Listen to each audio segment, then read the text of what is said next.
Good morning mga busing. 168F tayo ngayon mga busing. Ichiban water pump ito mga busing, pero gasoline type siya. Ang problema nito ay taas baba yung kanyang andar. So sa mga nakaka-encounter ng mga nito, ito lang yung super basic na dapat nyong gawin para hindi na kayo magbaklas ng kung ano-ano. Pero bago ang lahat, intro muna tayo.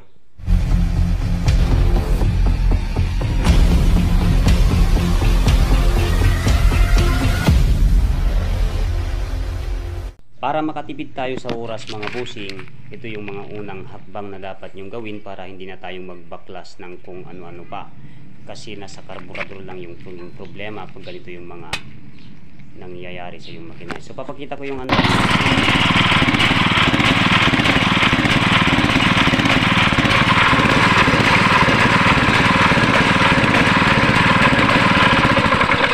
So narinig nyo mga busing, taas baba yung kanyang andar.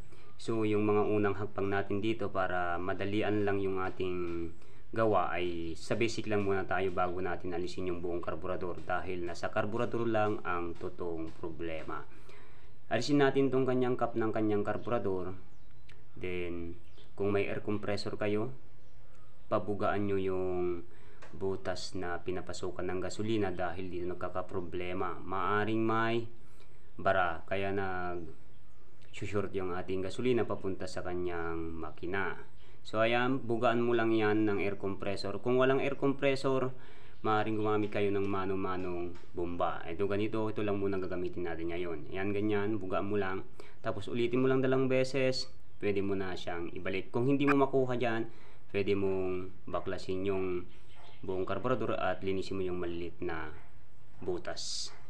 Mano-manong bomba yung ginamit natin dahil wala tayong pambili ng air compressor. So nakuha natin, okay na siya.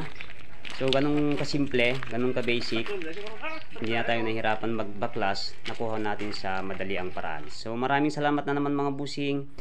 At kung nagustuhan mo ang ating video mga busing, pahingi naman ako ng isang subscribe dyan. So maraming salamat and magandang araw and God bless sa inyong lahat.